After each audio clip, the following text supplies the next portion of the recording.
देखो यहाँ पर है संकुल योगी, नया शब्द है एक संकुल योगी। ये है संकुल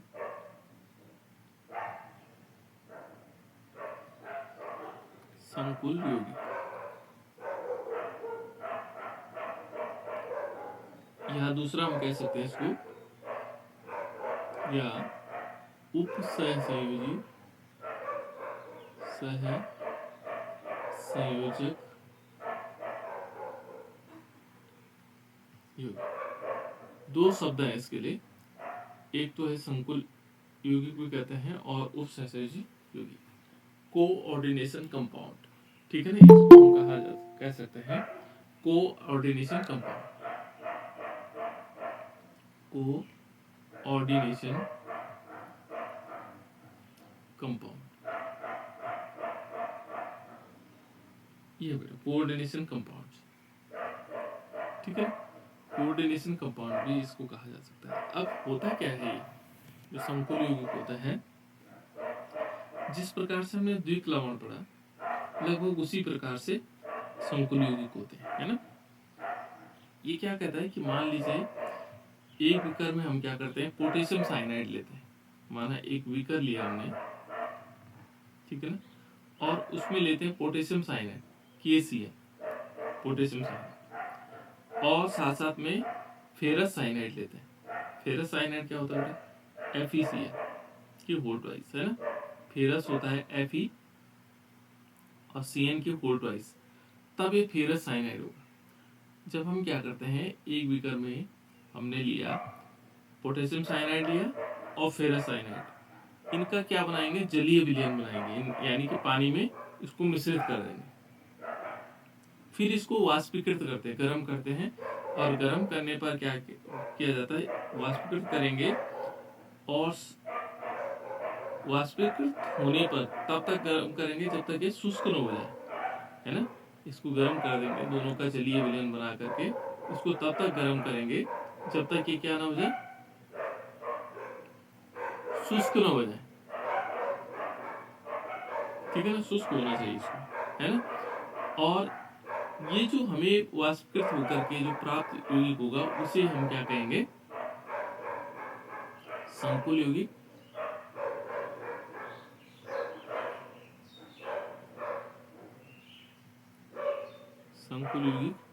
या उपसहसंयोगी।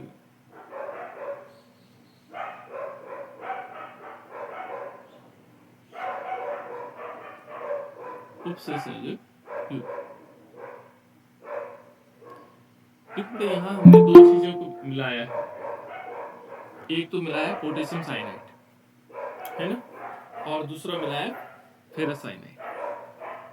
तो इस प्रकार से जो प्राप्त यौगिक होगा हमारे पास, वो क्या कहलाएगा, उपसहसंयोजी यौगिक कहलाएगा। और जैसे इसका नाम है पोटेशियम फेरोसाइनाइड, है ना।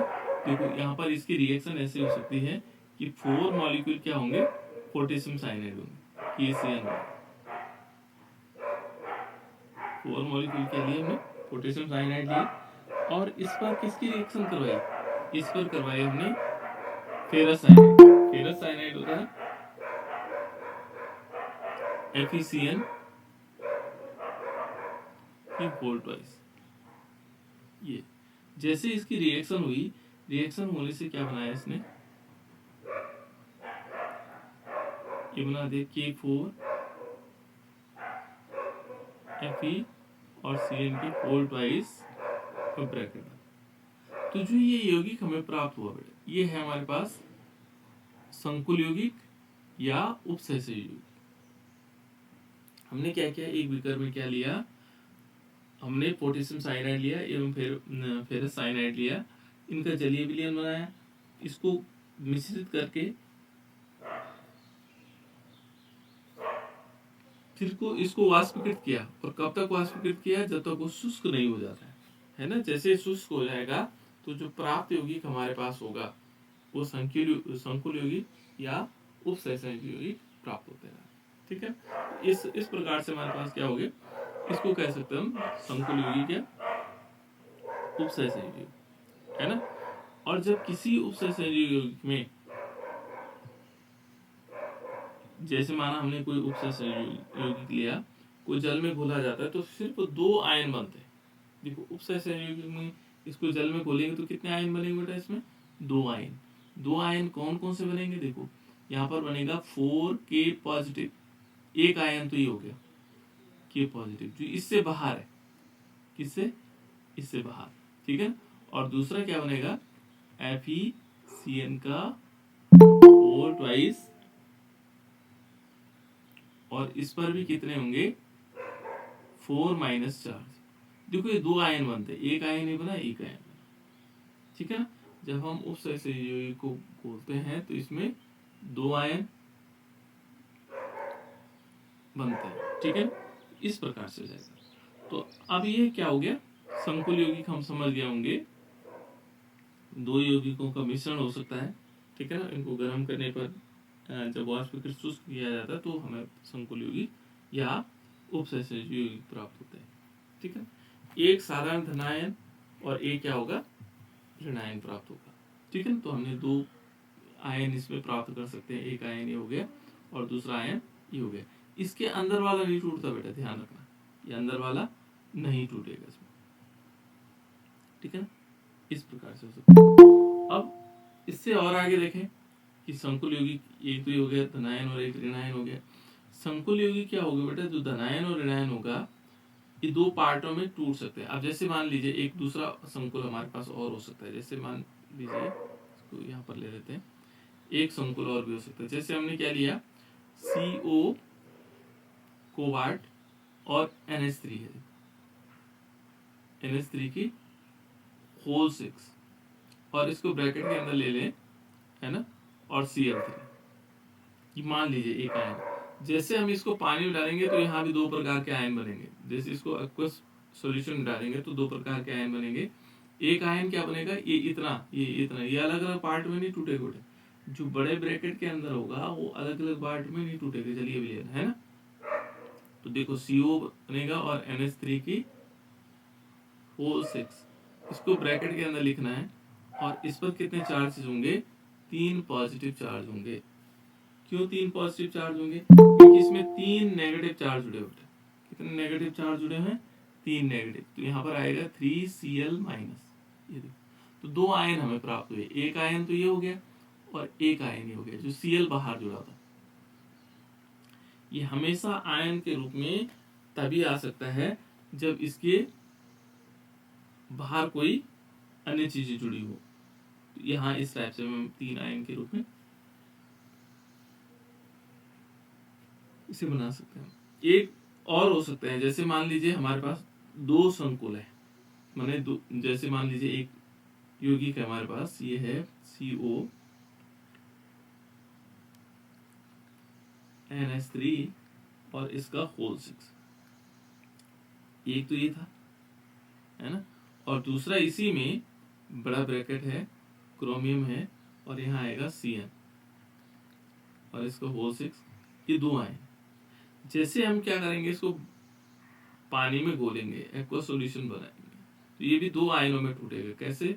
CONH3 का होल 6, 3 का होल 6, ये क्या होगा?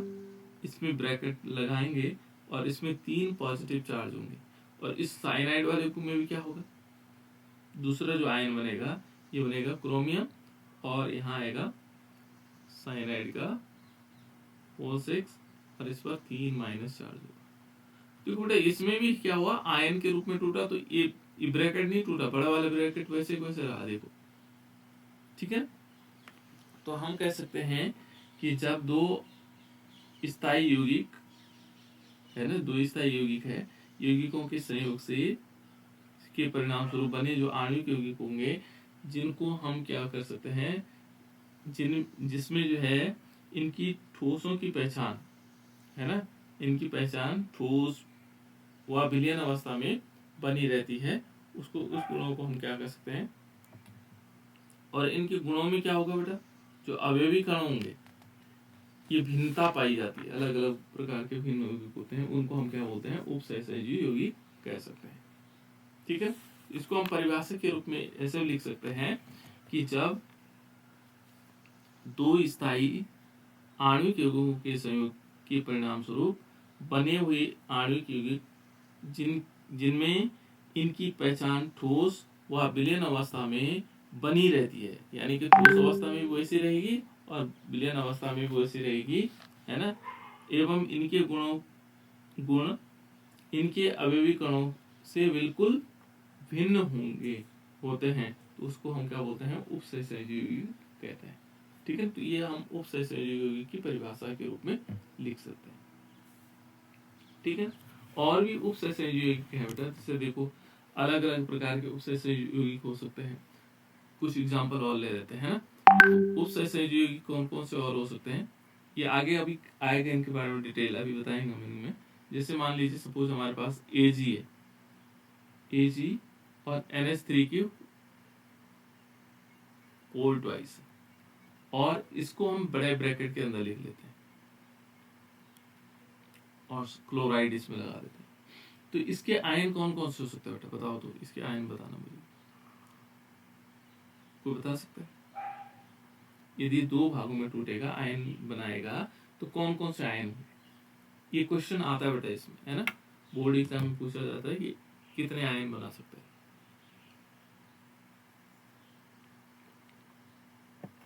कोई बताओ बेटा, दो ही आयन तो बनेंगे। देखो बड़े ब्रैकेट वाला तो टूटेगा नहीं, ये अंदर से नहीं टूटेगा, ये एक आयन तो ये बनेगा और एक आयन बनेगा ये। तो यहाँ पर जो हमारा आयन होगा, एक बनेगा AgNH3 की होल ट्वाइस, इस पर क्या आएगा, एक पॉजिटिव चार्ज, क्योंकि एक क्लोराइड आयन जुड़ा हुआ, और प्लस क्या होगा, एक क्लोराइड आयन। ठीक है, चलो दूसरा वाला देखते हैं। Cu यहाँ पर है H2O और इसका होल 4, और SO4। यहाँ आयन बताओ बेटे कितने, कैसे कैसे बनेगा आयन, कौन कौन सा आयन बनेगा, कोई बता सकता है? बताओ, आप लोग बताना है बेटा आपको। इसमें आयन कौन कौन से बनेंगे, बहुत सिंपल है। एक आयन तो क्या बनना है, जो ब्रैकेट के अंदर है, देखो इतना, तो यानी कि क्या होगा, Cu और H2O क्या होगा, H2O की होल 4 होगा, और इसको बड़े ब्रैकेट के अंदर लिख लेंगे। एक आयन तो ये बनने वाला है ना, इस पे 2 नेगेटिव चार्ज आएगा, 2 पॉजिटिव चार्ज आएगा, सॉरी, क्योंकि 2 नेगेटिव वाला है, और एक बनेगा बेटा SO4 और 2 नेगेटिव। एक आयन तो ये बना और एक आयन ये बना, दो ही आयन तो बने। ठीक है, अब जैसे मान लीजिए और भी हो सकते हैं, एक है K2 और ब्रैकेट के अंदर है PT और F6, इसमें कितने आयन बनेंगे बताओ बेटा? इसमें भी दो ही आयन तो बनेंगे। देखो एक तो बनेगा ये वाला, क्या बनेगा, PT और F6 बनेगा। ठीक है ना, एक आयन तो ये बन गया। ठीक है ना, और इस पे क्या होगा, इस पे 2 नेगेटिव चार्ज होंगे, और एक बनेगा 2K पॉजिटिव, यानी कि एक K पॉजिटिव हो गया और एक K हो गया, तो 2 आयन बन गए। तो इस प्रकार से हम कह सकते हैं, इसमें प्रत्येक में आयन क्या होगा, कोऑर्डिनेशन कंपाउंड में जो बड़े ब्रैकेट के अंदर होगा, ये चीज याद रखनी, वो कभी भी क्या नहीं होगा, टूटेगा नहीं। ठीक है ना, इसके अंदर देखो, एक तो ब्रैकेट के अंदर क्या होता है, एक तो होता है सेंट्रल मेटल आयन, ये वाला, इसको हम बोलते हैं केंद्रीय धातु परमाणु, है ना, और दूसरा होता है लिगेंड्स। अब लिगेंड्स भी एक हो सकते हैं, दो हो सकते हैं, तीन हो सकते हैं, बहुत सारे लिगेंड्स भी हो सकते हैं, है ना। इसके अंदर यहाँ तो एक ही लिगेंड्स है, जैसे H2O का होल 4 है। तो इस टाइप से हम कह सकते हैं, ये बना बेटा हमारे पास क्या, कोऑर्डिनेशन कंपाउंड। ठीक है, अब एक चीज और है कि जो द्विक्लवण है और कोऑर्डिनेशन कंपाउंड है, इनमें क्या डिफरेंस रहता होगा, क्या अंतर रहता होगा। देखो द्विक्लवण का निर्माण हमेशा दो साधारण लवणों से होता है, सममूलर लवणों से, है ना, जो द्विक लवण है। यदि हम इसको इस टाइप से लिख सकते हैं कुछ, यदि हम यहाँ पर देखेंगे, एक तो हमारे पास था द्विक लवण। अब द्विक लवण और इसमें क्या अंतर होगा, अंतर भी पता होना चाहिए हमें। एक है द्विक लवण, द्विक लवण को बोलते हैं बेटा अंग्रेजी में डबल साल्ट, क्योंकि अधिकांशतः हमारे पास डबल साल्ट ही लिखा होता है। बोल्ड में क्या होता है कि कभी कभी सीधा लिखा रहता है डबल साल्ट, है ना।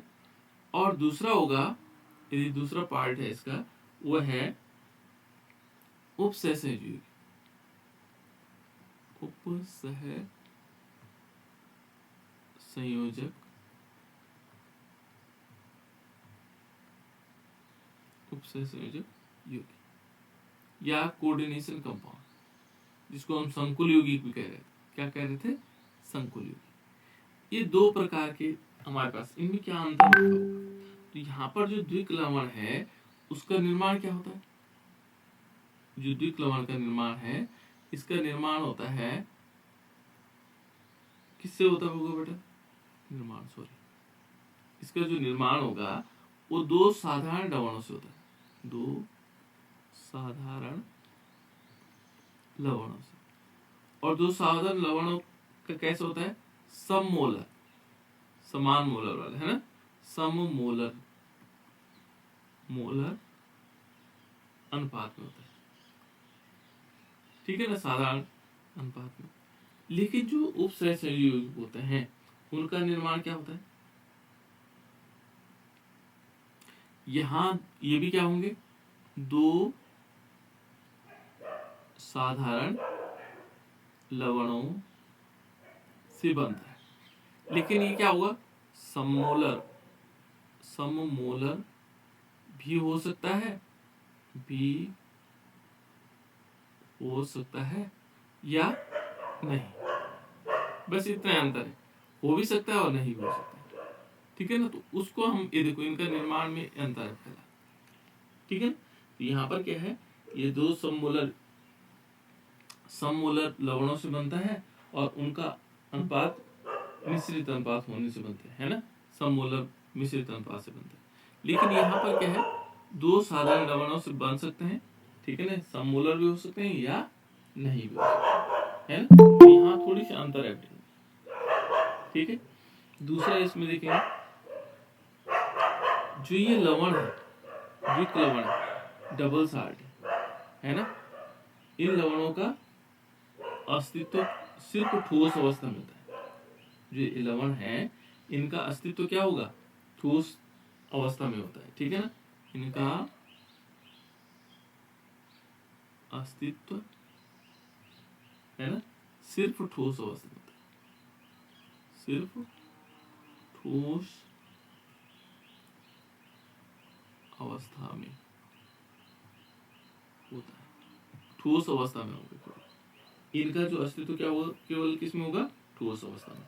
लेकिन इनका जो अस्तित्व होगा उपसहसंयोगी का, ये हमेशा क्या माना जाएगा, ठोस में भी होगा इनका अस्तित्व, वह विलयन अवस्था में होगा, ये विलयन अवस्था में भी इसी रूप में रहेंगे, है ना, दोनों अवस्था में होता है, विलयन में भी दोनों अवस्था में होता है। इसमें केवल क्या होता है, ठोस अवस्था में द्विक लवण हमें इनका अस्तित्व रहेगा, जैसे इसको पानी में मिलाएंगे इसका अस्तित्व खत्म हो जाएगा, द्विक लवण डबल साल्ट का। लेकिन जो उपसहसंयोगी होंगे वो वैसे के वैसे बने रहेंगे, ठीक है। देखो यहाँ पर क्या हो सकता है, जो द्विक लवण होगा, एक तीसरा पॉइंट देखते हैं इसमें, यहाँ पर देखोगे तो ये इनके जलीय विलयन में तीन प्रकार के आयन में टूटते हैं, दो धनायन हो सकते हैं, एक ऋणायन हो सकता है ना, ये इस प्रकार से टूटते हैं। ये क्या हो सकते हैं, इनका जब जलीय विलयन लेंगे, इनका जब जलीय विलयन होगा, किनका, द्विक लवण का, है ना, जलीय विलयन क्या होंगे, जलीय विलयन में तीन प्रकार के, कितने प्रकार के, तीन प्रकार के आयनों में टूटते हैं, आयनों में टूटते हैं। 3 प्रकार के हो सकते हैं, है ना। 2 धनायन हो सकते हैं, जैसे 2 धनायन हो गए और 1 ऋणायन हो गया। एक क्या हो गया इसमें, ऋणायन। देखो इस प्रकार से टूट सकते हैं। जबकि यहां पर हमने क्या देखा था, यहां पर यदि टूटेंगे, है ना, जैसे तो 2 आयन बनते हैं इसमें। इनका जो जलीय विलयन होगा, इनका जो जलीय विलयन होगा, उसमें कितने आयन होंगे, 2 आयन। एक धनायन होता है और एक ऋणायन होगा। एक तो जटिल आयन, इसमें भी क्या हो सकता है, एक तो जटिल आयन और एक साधारण आयन, है ना। एक क्या होगा, जटिल। जटिल कौन सा वाला होगा, जो किसके अंदर रहता है, बड़े वाले ब्रैकेट के अंदर, है ना। जटिल आयन होता है जो बड़े वाले ब्रैकेट के अंदर रहता है। एक जटिल आयन में टूटेगा और एक क्या होगा, साधारण आयन में। एक तो होगा साधारण आयन, जो दूसरा वाला रहता है वो साधारण आयन। तो यहाँ पर हमारे पास इस टाइप से इसमें अंतर भी होता है ना। इनको आप पढ़ लेंगे, याद भी रखेंगे, ठीक है। द्विक लवण और उपसहसयोजी यौगिकों में क्या अंतर हो सकता है, ठीक है। ये इस प्रकार से आगे। अब इसके आगे जो दूसरा पार्ट है, ये हमने लिगेंड्स हमने पढ़े थे बेटा। ये छोटे छोटे और कुछ शब्दावली भी हैं इसमें, जैसे इन्हीं पे आ जाते हैं। पहला है इसमें उपसहसंयोजी, उपसहसंयोजन सत्ता। ये देखो यहाँ पर जो हमारे पास ये हेडिंग लगा हुआ, ये उपसहसंयोजन सत्ता या समन्वय सत्ता, ये होता क्या है ना। इसकी परिभाषा के रूप में यदि हम देखेंगे कि जैसे जब हम यौगिकों में क्या होता है, उपस्थित धातु, धातु आयन एक निश्चित संख्या से आवंदित आयन अथवा अणु से मिलकर एक उपसहसंयोजन सत्ता का निर्माण करते हैं। उसे क्या कहते हैं, समन्वय मंडल कहते हैं। जैसे मान लीजिए हमने कहा कि जब कोई यौगिक है हमारे पास, है ना, उसमें एक धातु परमाणु, जो धातु परमाणु है, मान लीजिए धातु परमाणु है हमारे पास, कोबाल्ट को ले लेते हैं, और वो क्या करता है, निश्चित संख्या में क्या होगा, आवंदित आयनों और अणुओं से मिलकर के एक निश्चित जो है क्या होगा, आवंदित, मान लीजिए Cl2 है, Cl3 हो गया, है ना, और यहाँ पर हमने लिया NH3, इसकी होल थ्राइस लिया। तो इसने क्या किया, निश्चित संख्या में क्या हुआ, इसमें क्या जुड़े हुए हैं, आयन जुड़े हैं, अणु जुड़े हुए हैं। आयन भी, ये आयन है और ये अणु है ना। तो उससे जो प्राप्त होगा, मिलकर के जो एक सत्ता प्राप्त हुई, इसको बोलते हैं बेटा उपसहसंयोजन सत्ता या समन्वय सत्ता, है ना। इसको बोलते हैं, एक और शब्द इसके लिए है, ये है समन्वय मंडल। हम ये भी इसको भी कह सकते हैं कि जो बड़े वाले ब्रैकेट के अंदर है वो है हमारे पास समन्वय मंडल, ठीक है ना। यानी कि कोऑर्डिनेशन एंटिटी बोलते हैं इसको, है ना। इसके साथ ये भी हो सकता है, जैसे माना ये 2 पार्ट में भी हो सकता है बेटा। देखो यहाँ पर ये होगा प्लेटिनम और Cl2 और NH3 की होल्ड, ये भी हो सकता है। ये दोनों मिला करके हम इसको टीटीडी सत्ता भी कहा जा सकता है। दूसरा यदि हम इसमें देखेंगे तो ये होता है केंद्रीय परमाणु या आयन, जिसको हम सेंट्रल मेटल आयन या एटम कह रहे हैं, ठीक है ना। तो इसमें क्या होगा कि कोई हमारे पास कोई उपसंयोजन सत्ता है। अब हम उसकी बात करें, यहाँ समन्वय मंडल है ना। कोई समन्वय मंडल में उपस्थित जो केंद्रीय धातु परमाणु होगा और आयन होगा, जो एक निश्चित संख्या में क्या होगा, अन्य आयनों या एक निश्चित ज्यामिति द्वारा व्यवस्थित होता है, उसको हम बोलते हैं केंद्रीय परमाणु, है ना, केंद्रीय परमाणु या आयन। जैसे यहाँ पर देखो निकेल है, Na और Cl2 है, ठीक है। ये कुछ शब्दावली है ना, और H2O का होल 4। तो देखो यहाँ पर निकेल क्या है हमारे पास, सेंट्रल मेटल आयन। वो क्या हो रखा है, ये जो निश्चित ये हमारे पास सेंट्रल मेटल आयन है, इसको हम बोल सकते हैं सेंट्रल मेटल आयन। ये केंद्रीय धातु परमाणु। ये क्या हो रखा है, इसमें हम कह सकते हैं कि किसी उपसंयोजन संख्या, ये देखो ये हमारे पास उपसंयोजन सत्ता है, ये पूरक है, पूरक क्या है, उपसंयोजन सत्ता, जिसको हम क्या बोलते हैं, समन्वय मंडल, है ना, समन्वय मंडल। इसके केंद्रीय देखो, ये केंद्र पर है, केंद्रीय धातु परमाणु और आयन, जो क्या हो रखा है, निश्चित संख्या में आयनों से, देखो ये आयन है, यहाँ पर आयन है, या समूह से निश्चित ज्यामिति के द्वारा जो है व्यवस्थित है, यहाँ पर निश्चित ज्यामिति होगी, उसके द्वारा व्यवस्थित हो रखा है, उसको हम क्या बोलते हैं, उसको कहा जाता है केंद्रीय परमाणु या आयन। ठीक है ना, तो ये सेंट्रल मेटल आयन कौन सा वाला हो गया, ये समझ रहे है ना। दूसरा इसके बाद आता है एक लिगेंड्स। देखो लिगेंड्स है, लिगेंड्स क्या है, सेंट्रल मेटल आयन, यानी कि जो क्या करेगा, एक परमाणु है, एक परमाणुओं का समूह है, जिसमें क्या होगा, इलेक्ट्रॉन युग्म देने की प्रवृत्ति होती है, उसको लिगेंड कहते हैं। ये बहुत बार पूछा गया बेटा, लिगेंड किसे कहते हैं, तो हम कह सकते हैं परमाणु या परमाणुओं का समूह, इसको हम ऐसे भी लिख सकते हैं, परमाणु या परमाणुओं का समूह। ठीक है ना, जिसमें इसको परमाणु या परमाणु समूह, जिसमें इलेक्ट्रॉन युग्म, ये बहुत बार पूछा गया बेटा, है ना, क्वेश्चन बहुत बार, इलेक्ट्रॉन युग्म देने की प्रवृत्ति होती है, इलेक्ट्रॉन युग्म देने की प्रवृत्ति, देने की प्रवृत्ति होती है, देने की प्रवृत्ति होती है ना। तो यहां पर क्या हुआ, यानी कि इसमें इलेक्ट्रॉन युग्म देने की प्रवृत्ति होगी, उसको हम क्या बोलेंगे, लिगेंड्स बोलेंगे, वो है लिगेंड्स, यानी परमाणु या परमाणुओं का समूह जिसमें इलेक्ट्रॉन युग्म देने की प्रवृत्ति होती है, वो उसे क्या कहते हैं, लिगेंड्स कहते हैं, वो है बेटा लिगेंड्स, उसे हम क्या कहते हैं, लिगेंड्स। और यहाँ ये ध्यान रखना होगा कि लिगेंड्स का वह परमाणु जो इलेक्ट्रॉन युग्म देता है उसको दाता परमाणु कहते हैं, है ना। तो यहाँ पर क्या होगा, जैसे माना अभी तक हम पढ़ रहे थे कि निकेल हमने लिया था, निकेल और Cl2 और साथ साथ में H2O का होल 4, इस प्रकार से। तो यहाँ देखो, ये जो Cl2 है बेटा, ये भी लिगेंड्स है, और जो H2O अभी है, ये भी लिगेंड्स है। तो लिगेंड्स क्या हो सकता है, बहुत सारे भी हो सकते हैं, 2 हो सकते हैं, 4 हो सकते हैं, है ना। तो यहाँ पर देखो लिगेंड्स के अलग अलग प्रकार है फिर, है ना, ये तो लिगेंड्स हो गया।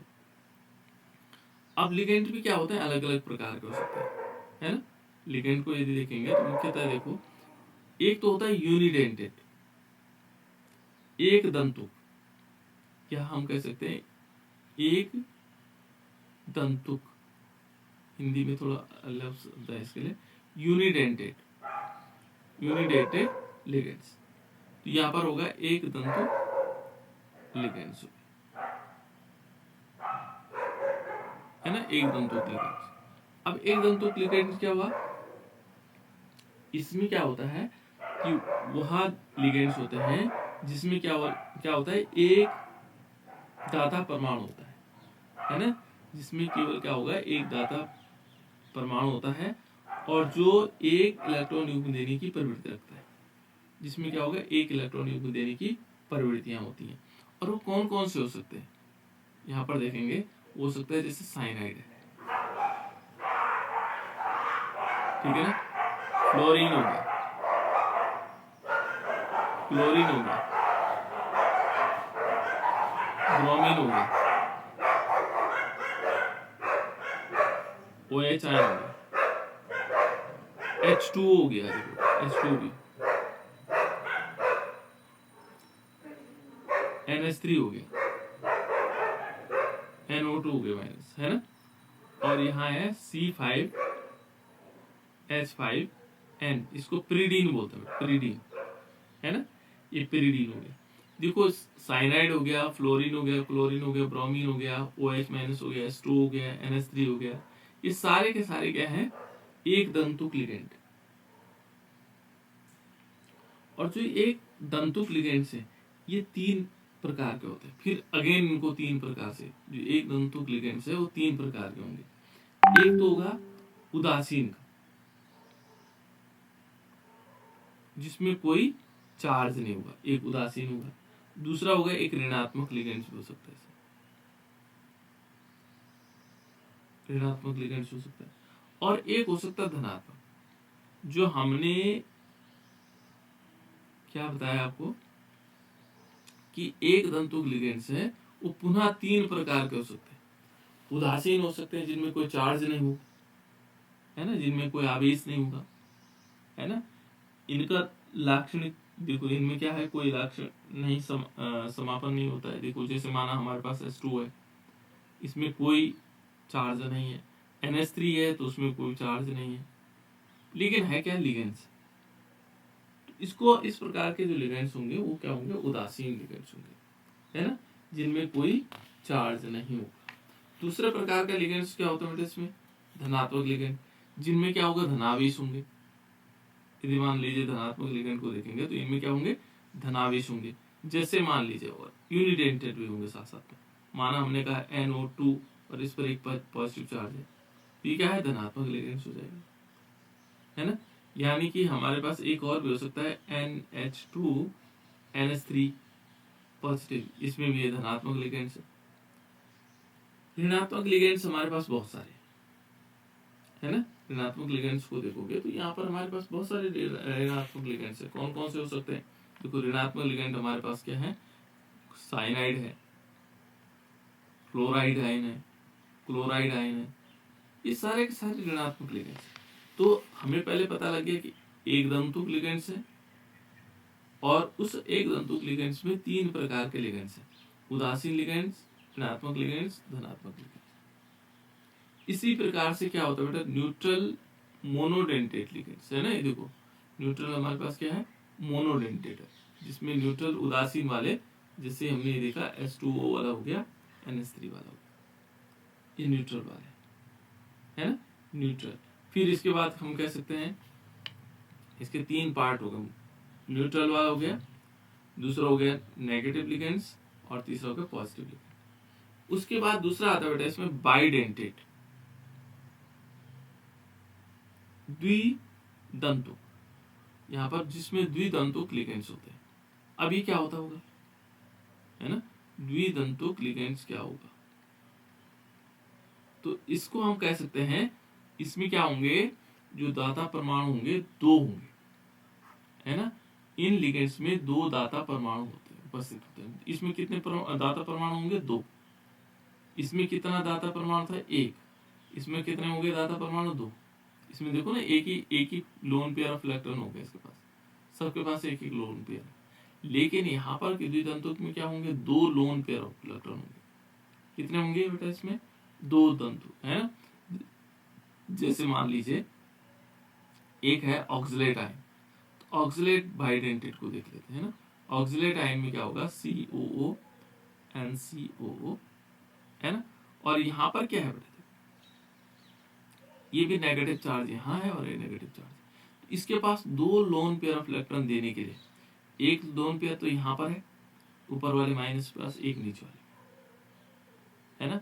या दूसरा हमारे पास हो सकता है इथाइल डायमीन। इथाइल डायमीन क्या होता है, यदि यहाँ पर देखेंगे तो CH2 और यहाँ आएगा NH2, एक लोन पेयर ऑफ इलेक्ट्रॉन है, CH2 और यहाँ आएगा NH2, एक लोन पेयर ऑफ इलेक्ट्रॉन यहाँ, एक यहाँ पर है, एक यहाँ पर। तो जिनके पास 2 लोन पेयर ऑफ इलेक्ट्रॉन देने के लिए हैं, उसको हम क्या बोलते हैं, बाइडेंटेट, द्विदंतुक लिगेंड्स। और भी है इसमें बहुत सारे है ना। तो इस टाइप से हम एक एग्जांपल के रूप में, एक ऑक्सलेट हो गया और एक डाइथाइलामीन हो गया, जिसमें 2 electron lone pair of electron देने के लिए होता है। एक होता है ट्राइडेंटेट, जिसके पास 3 जो है क्या है, लोन पेयर ऑफ इलेक्ट्रॉन देने के लिए वही तो होता जाएगा, है ना। 4 वाला टेट्राडेंटेट हो जाएगा, 5 वाला पेंटाडेंटेट हो जाएगा, हेक्साडेंटेट हो जाएगा, अलग अलग प्रकार के हो सकते हैं। तो यहाँ देखो 3 वाला बता देता हूँ, है ना, जिसके पास, अब आप लोग समझ रहे होंगे कि जितने जिसके पास लोन पेयर ऑफ इलेक्ट्रॉन देने के लिए हैं वो उतना हो जाएगा। देखो 3 हो जाएंगे तो ट्राइडेंटेट हो जाएगा, जैसे माना यहाँ पर NH देखो, उसके बाद यहाँ CH2 है, इसमें एक CH2 यहाँ है, ठीक है। ये फिर किससे लगा हुआ है, ये देखेंगे तो यहाँ पर लगा हुआ है NH2 से, देखो NH2 एक, अभी देखो एक हो गया, एक हो गया, दूसरा भी हो गया इसमें एक और, यानी कि CH2 और यहाँ बीच में होगा NH2, और इसमें भी लोन पेयर ऑफ इलेक्ट्रॉन। तो ये देखो बेटे, एक लोन पेयर ऑफ इलेक्ट्रॉन ये दे रहा है, एक यहाँ पर है, एक यहाँ पर है, तो 3 हो गए इसके पास देने के लिए, तो इसको बोलते हैं ट्राइडेंटेट। इसका नाम है डाइइथाइलीन ट्राइएमीन, डाइइथाइलीन ट्राइएमीन इसका नाम है ना, डाइइथाइलीन ट्राइएमीन। तो इस प्रकार से ट्राइडेंटेट लिगेंड्स भी होते हैं। तो लिगेंड के अलग अलग प्रकार हो गए, इसी प्रकार से और बढ़ते हुए चले जाएंगे भाई, है ना। टेट्राडेंटेट हो सकते हैं, पेंटाडेंटेट हो सकते हैं, हेक्साडेंटेट हो सकते हैं, है ना, उसको पॉलीडेंटेट भी कह सकते हैं। तो इस प्रकार से हम कह सकते हैं ये अलग अलग प्रकार के क्या है, लिगेंड्स। तो ये लिगेंड्स वाला हमने कहानी बताया आपको कि क्या क्या हो सकता है, लिगेंड समझ में आ गया होगा। उसके बाद एक और आता बेटा, कोऑर्डिनेशन नंबर, उप सहसंयोजन संख्या। ये बहुत इंपॉर्टेंट, ये बहुत ज्यादा पूछा जाता है। उप सहसंयोजन संख्या,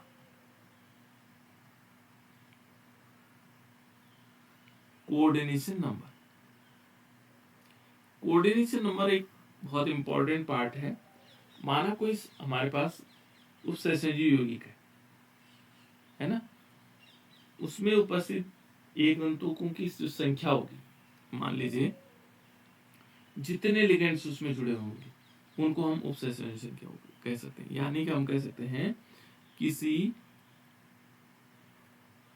मान लीजिए किसी उप सहसंयोजी, याद रखना बेटा ये परिभाषाएं आती है, किसी उप सहसंयोजी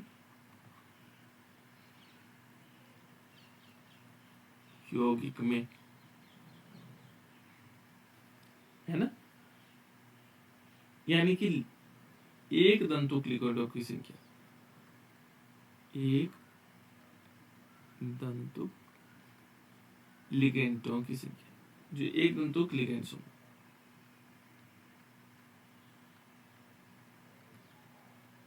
लिगेंडों की संख्या, ठीक है ना, एक दंतुक लिगेंड्स होंगे, है ना, उप सहसंयोजी संख्या कहलाती है। या हम कह सकते हैं कि केंद्रीय धातु परमाणुओं में द्वारा बनाए गए उप सहसंयोजी बंधों की संख्या को हम क्या कह सकते हैं, उप सहसंयोजन संख्या कहा जा सकता है। जैसे मान लीजिए एग्जाम्पल के तौर पर समझ लेते हैं इसको, तो ज्यादा समझ में आएगा।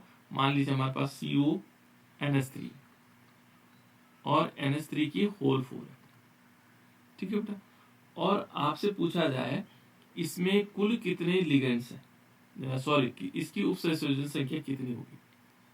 तो यहाँ पर ये ध्यान रखना आपको, ये मैं पूछ भी रहा हूँ आपको और बोर्ड एग्जाम में पूछा गया क्वेश्चन है ना।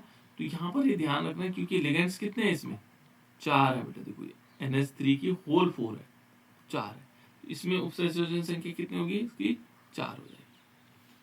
मान लीजिए आपके पास आया Ag और CN का होल ट्वाइस, ठीक है, और इस पर लगा हुआ था 1 माइनस चार्ज। अब पूछा गया इसमें उप सहसंयोजन संख्या कितनी होगी, तो कितने होंगे बेटा बताओ, कितनी होगी। यहाँ ध्यान रखना आपको क्योंकि इसमें जो साइनाइड है वो कितने हैं, 2 है, इसलिए उप सहसंयोजन संख्या 2 हो जाएगी। एक और मजेदार क्वेश्चन ये है कि मान लीजिए हमारे पास ऐसा दिया हुआ है, इसको थोड़ा ध्यान से देखना है ना, यहाँ पे थोड़ा कंफ्यूजन हो जाता है बच्चे।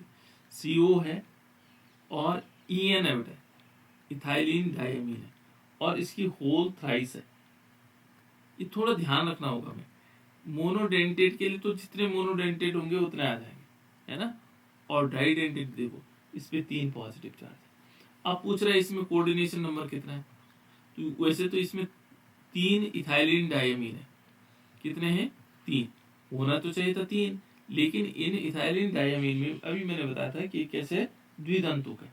तो द्विदंतुक का मतलब 3 गुणा 2, जितने लोन पेयर ऑफ इलेक्ट्रॉन दे देगा 3 दूना 6, तो इसका कोऑर्डिनेशन नंबर होगा 6। En का क्या होगा? 6 होगा। ऐसे ही क्या होगा, मान लीजिए हमने Cr और EDTA लिया, EDTA इथाइलिन डाइअमीन टेट्रामीन, सॉरी, है ना। यहाँ पर देखो बेटा, इसमें क्या होगा, EDTA का कितना होगा, इसमें मान लीजिए क्या लिखा हुआ, होल, इसको पूरा ब्रैकेट के अंदर लिखा हुआ है,